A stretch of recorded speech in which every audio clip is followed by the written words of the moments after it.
Let's my good news. Let's my good news. अगर आपके पास जगह की कमी है लेकिन पौधे उगाने का शौक है तो त्रिपुरा के दो दोस्तों की ये कहानी आपके लिए है। दीप ज्योति दास और संजय मंडल ने एक अनोखा वर्टिकल गार्डनिंग सोल्यूशन बनाया है जिसके जरिए महज 4 स्क्वायर फीट जगह में 32 पौधे उगाए जा सकते हैं। उनकी कंपनी द सेंटर इंडिया ने एक खास वर्टिकल गार्डन टावर डिजाइन किया है जो 7 टियरों में 30 से 32 पौधों को सपोर्ट करता है।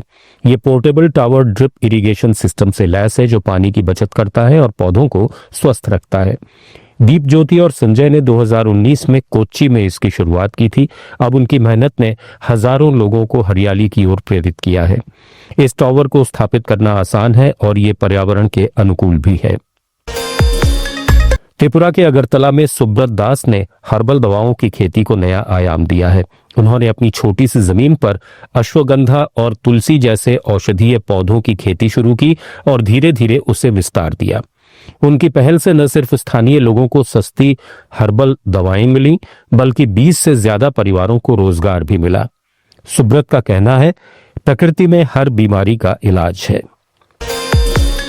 तो त्रिपुरा की ही रानी मालाकार ने लुप्त हो रहे होजागिरी नृत्य को फिर से जीवित कर दिखाया है। उन्होंने 50 बच्चों को मुफ्त प्रशिक्षण देकर इस पारंपरिक नृत्य को मंच तक पहुंचाया।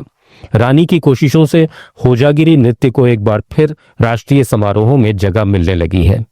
उनका कहना है, त्रिपुरा की संस्कृति बहुत समृद्ध है और हमारी यही संस्कृति हमारी पहचान है। मणिपुर में इम्फाल की लाइशराम देवी ने प्लास्टिक कचरे को रिसाइकिल कर उसे बिजनेस में बदल डाला है। वे प्लास्टिक की बोतलों से टाइल्स और गमले बनाती हैं। ये स्थानीय बाजारों में बिकते हैं। लाइशराम ने 20 युवाओं को रोजगार दिया है। वे अब तक 10 टन प्लास्टिक रिसाइकिल कर चुकी हैं। उनका कहना है, कचरा भी कमाल कर सकता है। बिहार के मधुबनी में रानी कुमारी ने महिलाओं के लिए मुफ्त सिलाई स्कूल खोला है। उन्होंने 100 से ज्यादा महिलाओं को सिलाई सिखाई जिससे वे अपनी दुकानें चला रही हैं। रानी कहती हैं, सुई धागा आत्मनिर्भरता की ताकत है। उनकी पहल ने गांव की महिलाओं को आर्थिक आजादी दी है।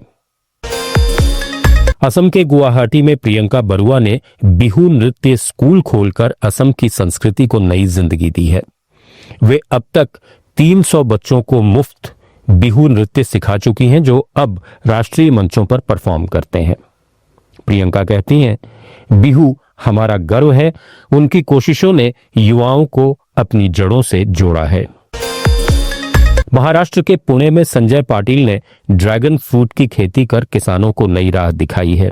उन्होंने 5 एकड़ जमीन पर 10,000 पौधे लगाए और 50 किसानों को इसका प्रशिक्षण भी दिया। संजय कहते हैं, ड्रैगन फ्रूट हमारी कमाई का सितारा है। उनके फल अब विदेशों में निर्यात हो रहे हैं। झारखंड में सिमडेगा जिले के बेंग गांव में एक नई हॉकी अकादमी खोली गई है। नेवी टाटा हॉकी अकादमी के इस स्पोर्ट्स प्रोजेक्ट का उद्घाटन स्थानीय प्रशासन ने किया। इस अकादमी में 50 लड़कियों को मुफ्त प्रशिक्षण मिलेगा। आपको बता दें कि बेंग गांव की लड़कियों की टीम 10 से 15 जून तक रांची में हुए जूनियर गर्ल्स हॉकी टूर्नामेंट में क्वार्टर फाइनल तक पहुंची थी। झारखंड सरकार ने सिमडेगा में हॉकी के लिए 60 लाख रुपए का फंड दिया है। उत्तराखंड के देहरादून में कविता रावत ने मशरूम की खेती कर 30 महिलाओं को रोजगार दिया है। अब ये महिलाएं बटन और ऑयस्टर मशरूम का उत्पादन करती हैं जो स्थानीय बाजारों में 150 से 300 रुपए प्रति किलो बिकता है। एक प्रोसेसिंग यूनिट भी लगाई गई है जो मशरूम को पैक कर देश की विभिन्न मंडियों में भेजती हैं। कविता कहती हैं, मशरूम ने हमें ताकत दी। उनकी पहल ने ग्रामीण महिलाओं को आर्थिक आजादी दी है। गुड न्यूज में फिलहाल इतना ही। बने रहिए लेट्स माइक के साथ। आप सुन रहे थे let's mike more than radio. Follow कीजिए हमें हमारे सोशल मीडिया प्लेटफॉर्म्स पर। It's time for news. It's time for more than radio. Presenting the first radio news app, Let's Mic. Let's Mic, a news-based app on your phone where you get to watch and listen news, talk shows, interviews, radio show podcasts. On Let's Mic, you get all relevant information of TV, print, radio, podcast, and digital. Let's Mic talks about every segment of life.